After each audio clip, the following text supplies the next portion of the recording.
ہے کہ اس زبان سے لوگوں کو زخمی کیا گیا ہے تو وہ بڑی غلاظت ہے. اس سے اگر نہیں بچ پاتا آدمی تو کھانے پینے سے اپنے آپ کو بچا کر کے کیا فائدہ کیا ہے. حدیث پاک میں ملتا ہے حضور پاک صلی اللہ علیہ وسلم کے پاس دو لڑکیوں کی شکایت لائی گئی تھی. شکایت کیا؟ فرمائش کہ شام ہونے سے قبل وہ بہت بے چین اور بے قرار تھیں کہ ان کو جیسے ہمارے ہاں کہا جاتا ہے روزہ لگ گیا. دو لڑکیوں کے بارے میں اجازت مانگا گیا کہ ان کو جلدی افطاری کی اجازت دی جائے، اس لیے کہ ان کا حلق سوکھ گیا اور یہ بے قرار ہیں، بہت تڑپ رہی ہیں بھوک اور پیاس سے. حضور پاک صلی اللہ تعالی علیہ وسلم نے پوچھا کون ہے؟ فلاں فلاں ہیں. نبی کریم صلی اللہ تعالی علیہ وسلم نے دیکھا اور ارشاد فرمایا وہ کیوں بے قرار ہیں؟ انہوں نے تو روزہ رکھا ہی نہیں، وہ تو روزہ رکھی ہی نہیں، وہ دونوں کیوں تڑپ رہی ہیں؟ تو کہا کہ نہیں یا رسول اللہ صلی اللہ علیہ وسلم وہ تو روزہ تھیں، روزہ رکھی تھی. کہا ان کو بلایا جائے. دونوں آئی تو وہ سوکھا چہرہ، نڈھال جسم، لیکن حضور پاک صلی اللہ تعالی علیہ وسلم نے ایک برتن منگوایا اور ان کے سامنے کیا. کہا اس برتن میں اپنے حلق میں انگلی ڈالو اور قے کرو. ایک وہ روزہ رکھنے والا جس کا پیٹ سوکھ چکا ہے، الٹی کیا ہے، جو صبح سے شام تک کچھ کھایا ہی نہ ہو تو الٹی کیا کرے گا؟ لیکن نبی پاک صلی اللہ علیہ وسلم نے جب فرمایا تو ان لڑکیوں نے اپنے حلق میں انگلی ڈالی اور جیسے ہی قے کرنا شروع کیا الٹی، تو گوشت کے کچے ٹکڑے باہر آنے لگے، تازے تازے ٹکڑے اس برتن میں بھر گئے. تو ان لڑکیوں نے دیکھ کر کے واویلا مچایا کہ ہم نے تو گوشت کھایا بھی نہیں تھا، یہ آیا کہاں سے؟ حضور پاک صلی اللہ تعالی علیہ وسلم نے فرمایا کیا فلاں جگہ پر بیٹھ کر تم مومنہ عورتوں کی غیبت نہیں کر رہی تھی، ان کی برائیاں نہیں کر رہی تھی؟ اور اللہ تعالی نے قرآن پاک میں فرمایا ایعب احدکم ان یأکل لحم اخیہ میتا، جو اپنے بھائی کی غیبت کرتا ہے کیا وہ اس بات کو پسند کرتا ہے کہ اپنے مرے ہوئے بھائی کا گوشت کھائے؟ یہ عام سی بلا ہو گئی ہے جس کو ہم ہلکے میں لیتے ہیں، عام سی بلا ہے. خاص طور پر عورتوں میں بھی محفلیں سجتی ہیں باضابطہ، اگر ان کا تھوڑا سا خالی وقت مل گیا تو اس خالی وقت کو وہ ساری غیبتوں کے نظر کر دیتی ہیں. فلاں بغل کے عورتوں کا کیا حال ہے، فلاں رشتہ دار عورتوں کا کیا حال ہے، ساس کا کیا حال ہے، بہو کا کیا حال ہے، نند کا کیا حال ہے.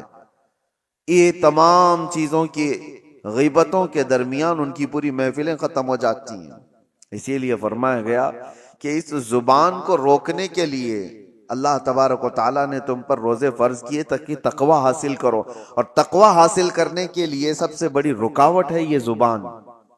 سیدنا ابو بکر صدیق رضی اللہ تعالیٰ پورے دن بھر ان سے کوئی دو جملے سن لیتا تو بڑی بات ہوتی، اور آپ اپنے منہ کے اندر کبھی کبھی کنکریاں رکھ لیتے تھے. کوئی کچھ پوچھتا تو منہ کی طرف اشارہ فرماتے کہ منہ میں کچھ ہے. تو بات زیادہ نہ کرنے کے لیے آپ، حالانکہ کون سی غلط بات کرنے والے تھے، وہ رسول اللہ صلی اللہ تعالی علیہ وسلم کے جانشین ہیں، اس کے باوجود اپنی زبان کو بچانے کے لیے پورا پورا دن اپنے منہ کو بند رکھتے. اور حکیموں نے یہی فرمایا جو خاموش رہتا ہے اس کی عزت بڑھا دی جاتی ہے. من سکت نجا، جو خاموش رہا وہ نجات پا گیا.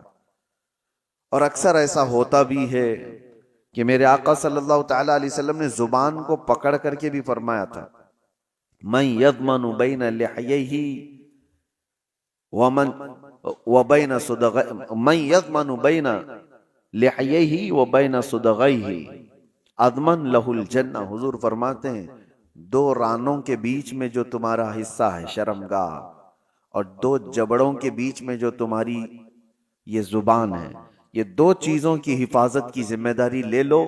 حضور فرماتے ہیں میں تمہارے جنت میں جانے کی ضمانت دیتا ہوں. دو چیزوں کی حفاظت، اور یہ دو چیزوں کو آپ سوچیں کمپیریزن کس سے ہے؟ شرمگاہ، آدمی کی شرمگاہ جو جس سے آدمی بہت بڑے بھیانک گناہ کر سکتا ہے.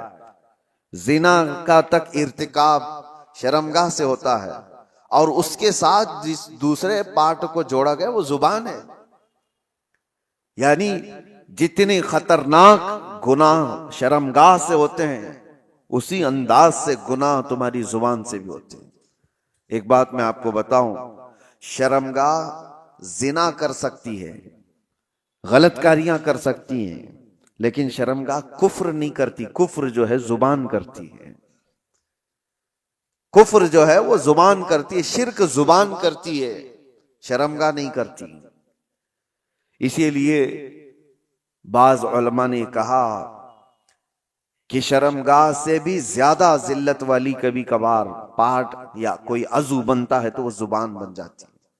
اللہ کا انکار کرنے والی زبان، رسول اللہ صلی اللہ تعالی علیہ وسلم کی تمام نشانیاں دیکھ کر کے زبان سے ان کے خلاف بولنے والی زبان، اسلام کے خلاف بھونکنے والی زبان، یہ وہ زبان ہے جو شرمگاہ سے بھی زیادہ خطرناک ہے. اور آپ کے جسم کے اندر، آپ کے منہ کے اندر جو زبان ہے، آپ خود اس کو فیصلہ کریں کہ کس حد تک صحیح ہے اور کس حد تک گری ہوئی ہے. عرب میں ایک بات کہی جاتی ہے، جراحت السنان لها التیام ولا یلتام ما جرح اللسان. تلوار سے دیا ہوا زخم سوکھ سکتا ہے، زبان سے دیا ہوا زخم کبھی نہیں سوکھتا. جس کو زبان سے آپ نے کبھی تان و تشنی کیا، گالی دیا ہے، اس کے دل کو چھلنی کیا ہے، وہ برسوں تک اس کا زخم دل کے اندر رہے گا، وہ مندمل نہیں ہوتا. چاقو سے کاٹا ہوا زخم تھوڑے دنوں کے بعد صحیح ہو جاتا ہے. اسی لیے کہا گیا کہ زبان کی اپنی حفاظت کرو. روزہ اس کے لیے سب سے بہترین ریہرسل تھا. روزے میں اسی لیے ہماری زبان کو روکا گیا. اب دو چیزوں کی طرف میں آپ کو اشارہ کرتا ہوں. اس زبان کی دو شہوت ہے. شہوت کیا ہے؟ برائیوں کی خواہش. اس کی دو شہوتیں، ایک کھانے پینے کی شہوت زبان کے اندر ہے، یعنی اس کو جو چٹکارے لگے ہیں نا، جو لذتیں لگی ہیں، اس سے کم پر یہ راضی نہیں ہوتی. جو تم نے لذیذ چیزوں کی اس کو عادت ڈالی، اس سے کم پر یہ راضی نہیں ہوتی. یہی تو بات ہے کہ بچے آج گھر میں کچھ سبزی بنا دو، دیکھو پھر کیسے بوال کرتے ہیں. یہ کیا ہے؟ کھانا ہے؟ کوئی نکل گئے. کیونکہ زبان کو انہوں نے کسی لذت کی عادی بنا دیا. ان کو بغیر وہ چیز کے ملے ہوئے. اس سے بھی بڑھ کر کے جو لوگ شراب کی لذت اس کو دے چکے ہیں، وہ اس سے کم پر بھی راضی نہیں ہوتی. کیوں نہیں چھوٹتی شراب لوگوں کی؟ اس لیے کہ زبان کی شہوت ہے. اور یہ زبان کی شہوت پر جب بندہ کنٹرول نہیں کرتا تو وقت ایسا آ جاتا ہے کہ پھر وہ حرام بھی نہیں دیکھتی، حلال بھی نہیں دیکھتی. یہی تو بات ہے. لوگ آج جس طرح سے باہر کھا رہے ہیں، جو ملے وہ سب کھا رہے ہیں. ان کو نان ویج چاہیے تو یہ دیکھنا بھی نہیں ہے کہ حلال ہے کہ حرام ہے، بس زبان کو اس کی لذت چاہیے. آج تو اتنا کامن ہو گیا. میں نے اس سے قبل شاید آپ کے درمیان ہی بیان کیا یا تفسیر میں عرض کیا تھا کہ رزق کی کتنی زیادہ اہمیت اسلام میں دی گئی ہے، کہ تمہیں اللہ نے پاک چیزوں پر رکھا ہے. اس لیے کہ رزق جب خراب جسم کے اندر جاتا ہے تو صرف تمہارے اعمال خراب نہیں ہوتے، تمہاری نسل بھی خراب ہوتی. صرف تمہارے اعمال تک نہیں رہتا، تمہاری نسل تک بھی جاتا ہے. تو یہ آج جو دور ہے، پوری دنیا تم کو حرام پروسنے کے پیچھے لگی ہوئی ہے. ارے خنزیر کا گوشت تک پروس دیا جاتا ہے. اور لوگ اب وہ تحقیق والے لوگ نہیں رہ گئے، جو مل گیا وہ کھا لیے. پہلے تو یہ ہوتا تھا کہ ہم اپنی نان ویج چیزیں، گوشت وغیرہ کی چیزیں کہیں بھی چلتے پھرتے نہیں لے لیتے تھے. متعین جگہ سے جہاں سے ہمیں یقین ہو کہ اللہ کے نام پر ذبح کیا ہوا ہو تو وہ ہم کھا لیتے. لیکن آج اس کا اہتمام لوگوں نے بند کر رکھا ہے. اور اب ہمارے ہاں تو حلال سرٹیفکیٹ پر تو ویسی بھی پابندی لگا دی جا رہی ہے. اور جو لوگ دیتے تھے ان کا بھی کوئی بھروسہ نہیں تھا کہ یہ حلال کس طرف سے کہا جا رہا ہے. میں نے سنا گھر بیٹھے لوگ اب نئی نئی کمپنیوں سے آرڈر کر دیتے ہیں. یاد رکھنا ان کے حلال ہونے کا کوئی یقین نہیں. گھر بیٹھے لوگ آسانی کے لیے 5 منٹ میں 10 منٹ میں ڈیلیوری بوائے آئے گا اور دے کر کے چلا جائے گا۔ مارکیٹ میں ملنے والی فروزن چیزیں جو ریڈی میڈ ہوتی ہیں اٹھا کر کے لایا اور اس کو فرائی کیا اور کھلایا، خود بھی کھایا اور بچوں کو بھی کھلایا، جبکہ وہ حرام اگر ہو تو میرے عزیزو آپ نے پورے گھر کو تباہ و برباد کیا ہے، اپنی اولاد کو حرام کھلایا۔ آپ کمانے میں تو بہت حرام حلال دیکھ کر کے کما رہے تھے کہ کسی کو جھوٹ بول کر نہیں کماؤں، دھوکہ دے کر نہ کماؤں، کوئی حرام روزی گھر پہ آنے نہ دوں۔ تمہارے پاس حلال پیسے تھے لیکن حلال پیسوں سے خریدا حرام روزی، تو یہ کہاں آ کر کے گر گئے؟ یہ سب کی سب چیزیں ہیں، یہ زبان کی لذتیں ہیں جو بندے کو یہ سب کرا دیتی ہیں۔ کھانے کی ایسی لت پڑی ہوئی ہے، نوجوان ڈھونڈتے رہے کہیں نہ کہیں یہ پیزے برگر مل جائیں، اور جہاں ملا کھا لیا، کیونکہ اس کی لذت اس کو زبان کو ملی، اس سے کم میں نہیں ہو سکتا۔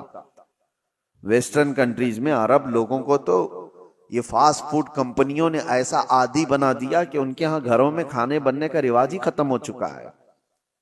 نہیں، ان کے لیے تو ایک تعجب کی بات ہو گئی ہے کہ گھر میں کوئی عورت کھانا بناتی ہے، وہاں تو سب کچھ باہر کے دنیا پر ڈیپینڈ ہے۔ یہ اور بات ہے کہ کمپنیاں ہیلتھ کے سلسلے میں تو دیکھتی ہیں، حکومتیں ہیلتھ کے بارے میں تو دیکھتی ہیں، لیکن حلال ہے کہ حرام ہے اس پر کوئی سیریسنس نہیں ہے۔ میرے عزیزو، چند سال پہلے ہمارے اسی شہر کی بات بتا رہا ہوں، ایک پیزے کی مشہور دکان میں ایک صاحب نے خریدا اور کھایا بھی اور دوسروں کو کھلایا بھی۔ بعد میں پتا چلا کہ یہ دکان والا حالانکہ مسلمان ہے، اونر مسلمان ہے، پیزے کی دکان والا، سننے میں آیا کہ وہ پورک بیچتا ہے، سور کا گوشت بھی پیزے میں ملا کر کے بیچا جاتا ہے۔ تو یہ صاحب فوراً بھاگے بھاگے اس کے پاس گئے، کہا کہ میں تو آپ کی داڑھی اور آپ کے نام کے سلسلے میں مطمئن تھا، تم یہ کیا کر رہے ہو؟ کہا کہ صاحب آپ کے لیے نہیں بیچ رہے ہیں، ہمارے پاس دوسرے لوگ بھی آتے ہیں، ان کے لیے بیچا جا رہا ہے۔ معاذ اللہ رب العالمین، کیا اسلام اس بات کی اجازت دیتا ہے کہ کسی مومن کا مال نہ چوری کیا جائے، کسی دوسرے کا چوری کیا جائے؟ حلال ہو جائے گا دوسرے کا مال چوری کرنا؟ کسی مسلمان عورت سے زنا نہ کیا جائے، کسی دوسری عورت سے زنا کرنے کی اجازت دے دے گا؟ آپ کو جب خنزیر اللہ تعالیٰ نے قرآن میں حرام فرمایا تو اس کا کھانا تو چھوڑیں، اس کا اٹھانا، اس کا دینا، اس کی طرف اشارہ کرنا، سب کچھ حرام ہوگا۔ کسی نے اگر پوچھا بھی کہ مجھے یہ چیز کھانا ہے اور مجھے بتاؤ کہاں بکتا ہے، تم نے اگر اس کو ہدایت دیا، راستہ بتایا، تو بھی حرام کام کیا۔ شراب کی دکان کی طرف تم نے اشارے کر کے بتائی یہاں ملتی ہے، جاؤ لے لو پی لو، تم بھی اس کے گناہ میں برابر کے شریک ہو۔ یہ اگر آج حالات ایسے ہو گئے ہوں تو بچنا کتنا مشکل ہو گیا ہے، کتنا مشکل ہو گیا ہے۔ ایک ایسے مسلمان کی دکان پر اس نے دیکھا، یہ بڑا بوال بھی ہوا تھا، بہت کچھ ہوا، لیکن میرے عزیزو اس کا علاج کیا ہے؟ کیا آپ سارے کے سارے مل کر کے ایسی جگہوں سے ان تمام چیزوں کو ہٹانے کی مانگ کریں گے کہ تم یہ نہیں بیچ سکتے، تم یہ نہیں؟ میرے عزیزو، یہ دنیا اب الگ لیول پر چل رہی ہے، تمہارے مظاہرے، تمہارے پروٹیسٹ سے کوئی چیز بدلتی نہیں، تم اپنی زبان کے خلاف پروٹیسٹ کرو۔ اس کو جو ہم نے لذتیں دی تھی، وجہ یہ ہے کہ میں گیا کیوں وہاں پر، یہ زبان مجھے وہاں تک لے گئی کہ مجھے یہی کھانا ہے، تو تم وہاں تک پہنچے۔ اس زبان کو ان تمام لذتوں سے عاری کر دو، نکال دو۔ اور رمضان اسی کے لیے خاص طور پر مہمان بن کر کے آیا ہے۔ میرے عزیزو، دو شہوتیں میں نے زبان کی بتائی، ایک شہوت اس کی کھانے پینے کی ہے اور ایک شہوت اس کی بولنے کی ہے۔ بولنے کی بھی ایک شہوت ہے، یہ ایسا نہیں ہے کہ یہ زبان خود بخود ایسی کچھ بک چلی جائے گی، اس کی بھی ایک شہوت ہے۔ کچھ لوگوں کو ہنسانے کے لیے جھوٹی چیزیں گڑ لیتے ہیں، کہا یہ شہوت ہے زبان کی، وہ اپنے آپ کو بڑا بنانے کے لیے لوگوں کے درمیان جھوٹی باتیں پھیلایا اور وہ اتنا ہی بڑا گنہگار ہے۔ جھوٹ بولنے کا جو گناہ ہے، لوگ زبان کے ذریعے سے جو دوسروں کی بیک بائٹنگ کرتے ہیں، غیبت کرتے ہیں، اس کو ہلکے میں لیتے ہیں۔ بسا اوقات کہا گیا ہے الغیبت اشد من الزنا، غیبت جو ہے نا یہ زنا سے بھی بڑھ جاتا ہے، اس سے کئی چیزیں تباہ و برباد ہوتی ہیں۔ اور حضور پاک صلی اللہ علیہ وسلم کی حدیث ہے النمام لا يدخل الجنہ، نمام کہتے ہیں چغل خور کو، کہا کہ اس کی بات اس تک جا کر پہنچانے والا، اس کی بات اس تک لا کر کے پہنچانے والا، حضور فرماتے ہیں وہ جنت کی خوشبو بھی نہیں سونگھ سکتا، وہ جنت میں نہیں جائے گا۔ اور ایسے کتنے لوگوں کی عادتیں ہیں، مخبر لوگ کیا کرتے ہیں، یہ ٹپر لوگ کیا کرتے ہیں، سب یہاں کی خبریں ادھر دینے کا، ادھر کی خبریں ادھر لانا ہے، 100-500 کے لیے وہ اپنا ایمان بیچتے ہیں، اور وہ جنت کی خوشبو سے بھی محروم ہو جاتے ہیں۔ اور خاص طور پر کچھ لوگ اس کو اپنا آج کا ایک سٹیٹس بنا چکے ہیں کہ ہمارا مقام پولیس کے سامنے بڑا ہوگا، ہمارا مقام ڈپارٹمنٹ کے سامنے بڑا ہوگا، کیونکہ ہم قوم کی کچھ باتیں لے جا کر رکھیں گے، جاسوسی کریں گے، اس کی خبر لے جا کر کے پہنچائیں گے۔ چغل خوری کو اللہ کے رسول صلی اللہ علیہ وسلم نے کتنی سختی سے منع فرمایا، فرمایا کہ وہ جنت کی خوشبو نہیں سونگھ سکتا۔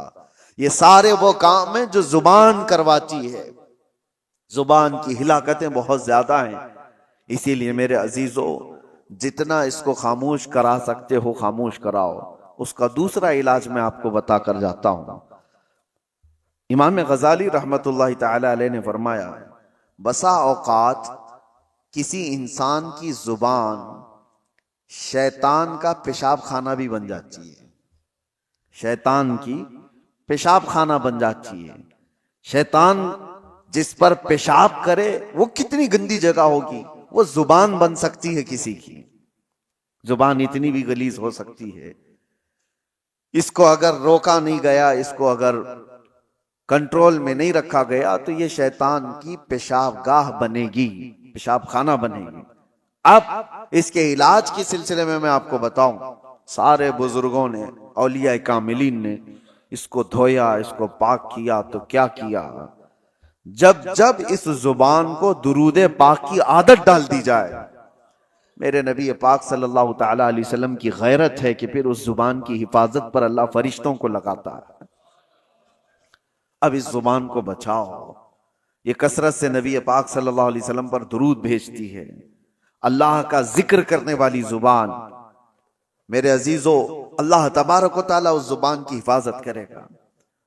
ابھی دیکھیں، یہ رب تعالیٰ کا احسان ہی تو ہے، کھانے پینے سے اللہ نے ہماری زبان کو بچا کر رکھا، یہ حفاظت تو ہو رہی ہے۔ حرام تو حرام، ہم حلال بھی نہیں کھا رہے ہیں، دن بھر حلال چیزیں بھی نہیں کھا رہے ہیں، اللہ نے اس کو روک کر رکھا ہے۔ یہ اس کا احسان ہے، اس کا کرم ہے، جو ہمیں پرہیزگار بنانا چاہتا ہے، ہمیں تقوی دینا چاہتا ہے، تو بچا کر رکھا۔ باقی اب بولنے سے، گندگیوں سے، غیبت سے، چغلی سے، گالی سے، حرام کاریوں سے، کفر سے، شرک سے، فسق سے، یہ جو جملے نکلنے والے ہیں، اس سے روکنا اب تمہاری ذمہ داری ہے۔ اللہ نے تمہارے ہاتھ میں دیا۔ اگر ہمارا روزہ صبح سے لے کر شام تک قرآن کی اکثر تلاوت میں نکلتا، یا پھر آپ کے درود مبارکہ میں گزرتا، تو میرے عزیزو یہ زبان پھر وہ بے حیائیاں نہیں کرتی، بے حیائیاں نہیں کرتی۔ بس یہ اللہ کی توفیق کی بات ہے، اللہ کی توفیق کی بات ہے۔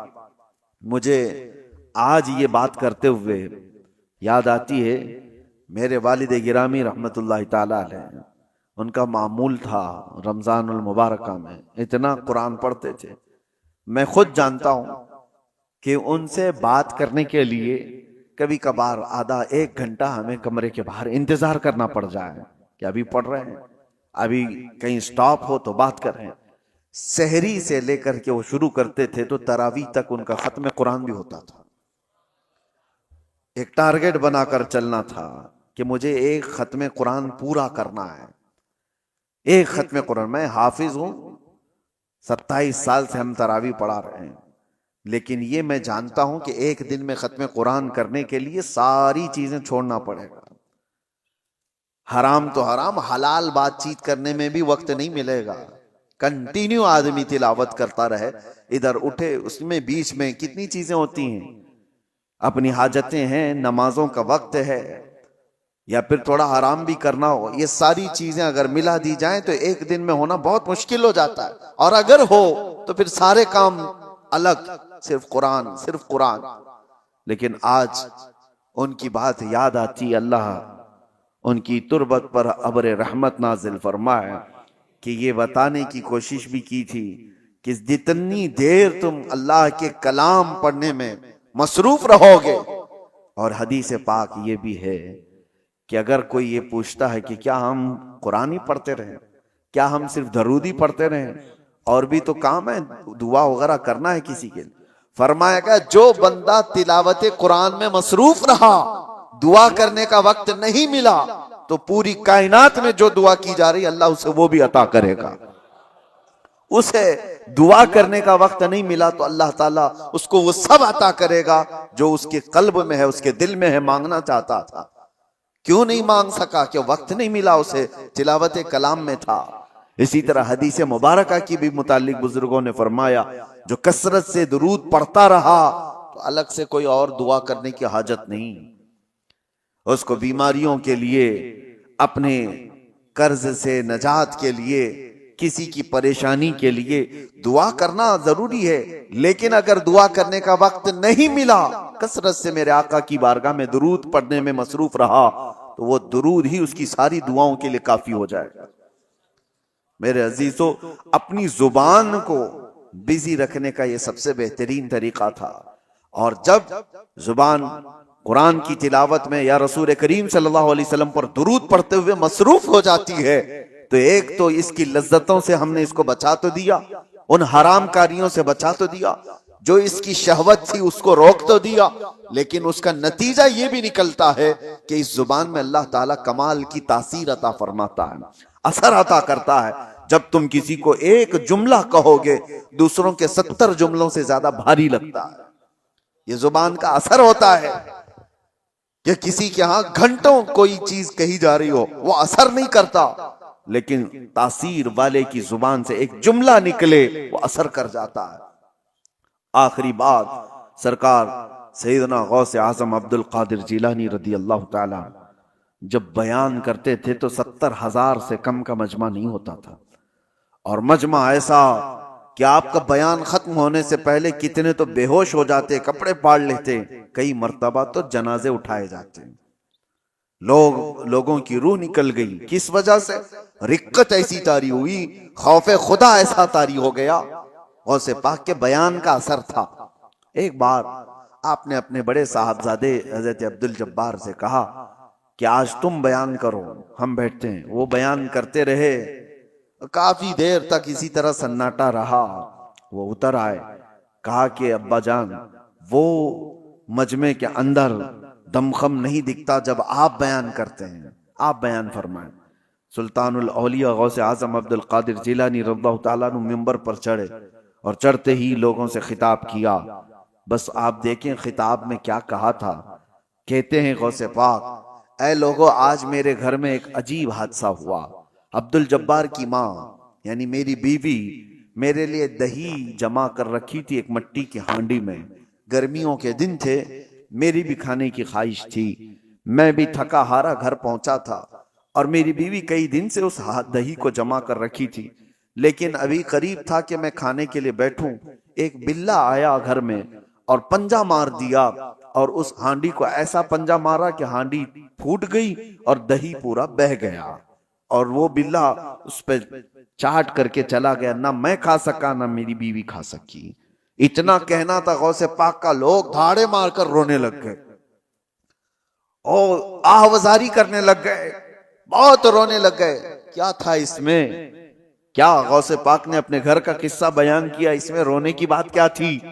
ارے دہی گر گیا، مٹکا پھوٹ گیا، اس میں کیا رونے کی بات تھی؟ میرے عزیزو وہ اہل دل لوگ تھے، اور غوث پاک کی زبان سے نکلنے والے جملے یہ گھر کے قصے نہیں سنائے جا رہے تھے.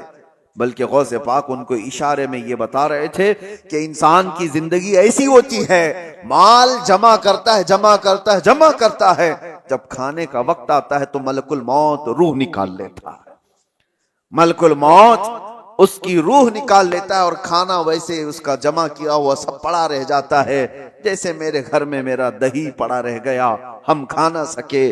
یہ غوث پاک آخرت کی بات یاد دلا رہے تھے اور لوگ دھاڑے مار کر رو رہے تھے۔